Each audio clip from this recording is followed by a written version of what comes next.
a beginner DJ learn how to use the CDJs in 1 hour. And if you are curious about that, we are going to be figuring that out in this video. If you are new here and have not been on my page before, I have been spending probably the last 2.5 months teaching myself how to DJ all by myself, learning online, and I've been sharing the process here on YouTube and on TikTok, mainly through short form content. On this journey, I have been fairly quite transparent with you guys in terms of the good, the bad, the ugly, the ups, the downs, and overall, despite the negatives, it's been super, super fun. And after learning the basics of DJing, like EQ, mixing, looping, phrasing, beat matching, learning all the foundational skills as a DJ, I felt like it was finally time to teach myself how to DJ on professional DJ gear. It is currently almost 11 a.m. and I have a studio that I rented out for 1 hour and really just going to be playing around on the decks and going to be showing you guys the full process and overall like me playing around with it. So if you are a beginner DJ, you could learn something new, or if you are a veteran DJ, maybe you can help me out and comment below some tips. Or if you're just someone who's curious and just watching this video, join along the ride. Right now, I need to export a playlist or some songs onto my USB. This is the kind of USB that I'm using for my DJing. I've heard really great things about this. I got 2 of these, and the thing about being a DJ is that you always want a backup. That's what everyone has been telling me. I'm just going to load up on one because again, this is just a little bit of a practice round here. So I just wanted to get the feel for it. So I'm gonna have to go on Rekordbox and I'm going to export my playlist or something, like a little playlist just to test around. I'm gonna do that there, and then I need to bring some essentials to this session, and I'm going to show you guys what I'm going to be bringing. I figured I would change the angle here a little bit for you guys. But so the first thing we are going to be bringing is our headphones here. These are I'm going to put the name or model like right here so you guys can see. $150, really amazing DJ headphones. I absolutely love these. I got a case with it. So the case was like $50, so this whole pack right here was like $200, and to me, it was pretty worth it. I'm going to bring this attachment right here that came with it, just in case the CDJs do require this. I absolutely have no idea. So I'm going to be on the safe side here, and I'm just going to bring both attachments. All right, so for the second thing I'm going to be bringing, that is going to be my laptop here. That is just in case my USB does not upload correctly, because from my research, if you mess up a little bit, it can, like if you put it in the CDJ, it may not read the files completely. So I want to be on the safe side and bring my laptop with me just in case. On top of that, since I do use a MacBook Pro, I need to bring an adapter to connect my USB drive in there. So I'm going to add this to here. But from what other DJs have told me, they said the transition from using like an FLX4, that is what my current board is, to a CDJ isn't that much different. It's very reassuring because looking at a CDJ, it looks pretty intimidating. And I want to get over that fear of it. And especially because I am also working on getting my first club gig as a beginner DJ, I know I will have to use professional gear. So the earlier I can start practicing, the better. Also, if you are not sure how to upload your tracks to your USB, I'm going to show you really quickly right now. If you are using a Mac, make sure you have an adapter just like this so that you can connect a USB import there.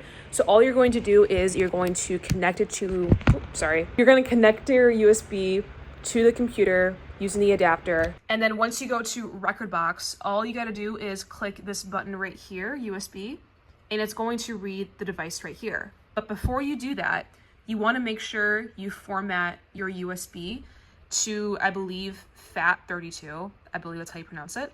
So you're going to type in disk utility in the search bar right here. And then once you get to disk utility, you want to make sure you show all devices. And then you're going to click your external flash drive here. And then as you can see right here, what you'll need to do is click erase. And then you can name your flash drive. And then all you got to do is click this right here. And then the scheme is going to be master boot record. And then you're going to click erase. And then once you do that, you are going to go to record box, click a playlist that you want to play. Let me just click disco. You're going to right click and then you're going to export playlist to your USB. And then after you export that, it's going to load at the bottom right here that it's importing. And then once it's complete, you are going to click right here. And then you're going to click the USB, the little caret, device library, and then you're going to click playlist, and you should see your playlist right there. So just double check that everything is in there. Everything looks good to go. Now, do not make this mistake. Make sure you don't unplug this yet. Before you unplug your USB, you have to eject your USB right here, and then you can safely take this out. So we just got here, 9, 5, 2. No. No way. You just made it, guys. It looked a little sketch getting here, but we're good. Let me show you what this looks like.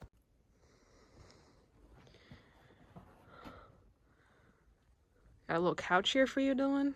This is my brother, by the way. Say hi. Hello. I apologize. The lighting is absolutely awful in here, but you just gotta bear with me. All right, guys. So pretty sure these are the CDJs 3000s. This is not the 3000X. Dude, I don't even know how to turn this on. There we go. We got it. This thing looks beautiful, guys. Oh my God. All right, let's put the USB in here.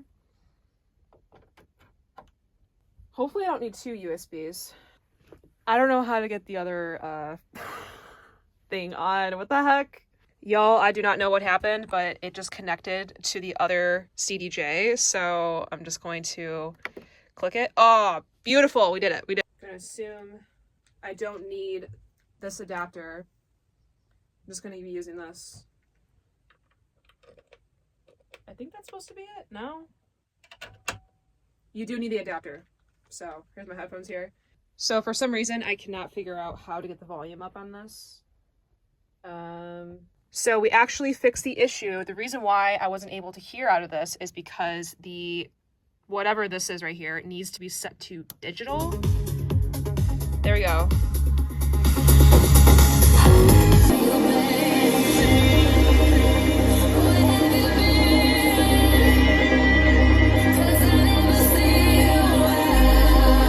So for some reason, I am not able to get any read on this side over here. So as you guys can see, it's not being able to read the track here. So I don't know what the hell is happening.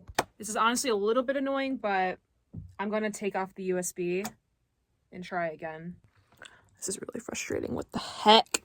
So as you guys can see, I'm trying to press play, but it's not working for some reason. So I'm gonna try to put the USB on this one and see if that works. I'm gonna put this here. All right, so I'm gonna click here, this one, load. Let's see if it works. It does! Oh! So from what I can see, this is the DGM A9. It looks to be quite similar to an FLX4. As you can see, there's a channel here, there's a channel here, and here, and here. But for these 2 CDJs, we were only using these 2 channels in the middle. And it's quite similar. You have your lows, mids, high, trim, and then you have your filters here. So let's go ahead and play around with that. I think you need to click this.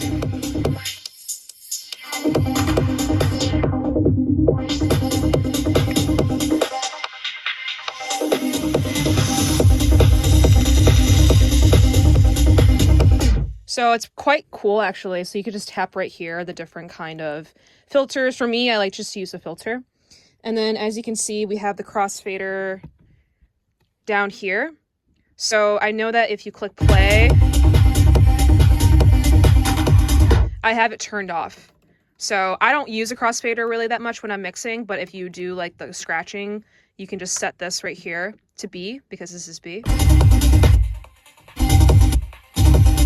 And then as you can see here, we have an effects panel right here. So I know compared to the controller, you have to use it on your computer to pick what you want, but it seems like right here, you can just use this and you can choose what you want to play or what effect you want to use. You have the headphones right here. Relatively the same thing to an FLX4. You can put it all the way to Q, put it in the middle, or you can put it to the master where you're hearing what you're hearing out there. And then again, the level right here. I don't really know what this is for, honestly. I'm assuming it's for like a microphone or something. I don't really know. So again, you have your jog wheel right here, and then you have your looping, and then you have your hot cue pads right here. And then again, I use memory cues, so you can just click that, relatively easy. And then you have your master tempo right here, so you can make it slower, faster, relatively easy. And then you have your, you can change how wide it is. So you can do plus or minus 6%, plus or minus 10. I like to keep it at plus or minus 6, honestly. And then beat sync. Beat sync is cool, guys. We're fine to use beat sync. We can use beat sync. I personally don't want to use it, but if you want to use beat sync, it's right there. And then the jog wheel, I think if you go to light, let me see. And then if you click heavy, I think it's slower. Right here we have our cue. Play. So this right here, you can actually play it backwards. You can play it forward, or you can play it the other way around. Obviously, I'm going to keep it to forward.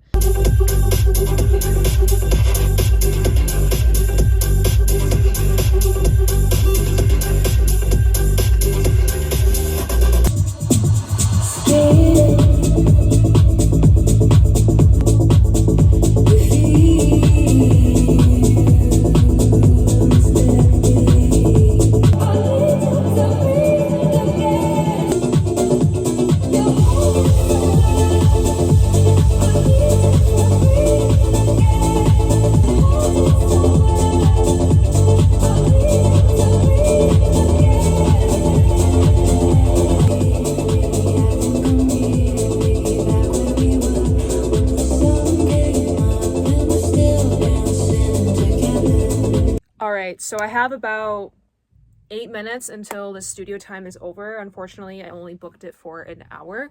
But what I will have to say is learning the CDJs as scary as I thought? Definitely not. I definitely think it's very user-friendly. And honestly, I would say it's probably even a little bit more user-friendly than using a controller and a laptop, because you have everything literally on the deck. I mean, you can find your songs pretty easily. There's so many cool functionality on the board. The A9 mixer, I mean, there's so many cool things you can do to it. I'm sure I'm just scratching the surface. And again, I've only watched like one tutorial video and it was very surface level, but I'm sure there's more you can do in it. So I think it's just a matter of finding a studio near you and just playing around with it. But I will have to say is that it's so cool. I love it. It's super fun. It's not as bad. I'm going to book another session. Probably not gonna record it because recording also did take up some time in terms of like using the board. So I may just like live stream that on my TikTok or something like that. But I think this is honestly super awesome. I'm really grateful that in my area there's a studio like this. But if you don't have a studio near you, just try to find someone on Facebook Marketplace. They may have CDJs that you can rent. I've seen plenty of those across listings. But honestly, guys, super fun. Definitely gonna come back probably fairly soon because I feel like I didn't really get the chance to use it to the way I wanted to, because again, I spent majority of the time trying to figure out the volume and everything, but I think it's okay. But overall, had a really good time. I hope this video was helpful for some of you beginners who are also trying to learn how to DJ. I'm sorry the quality of this video wasn't as cinematic. It was a little bit messy. I haven't filmed a long form video in a very long time, so I do apologize for that. But again, if you guys do want to follow my personal DJ journey from being a bedroom DJ to a Highliner DJ, feel free to hit subscribe or follow me wherever you're seeing this. I would appreciate the support. But thank you so much for watching, and I will see you guys in the next one.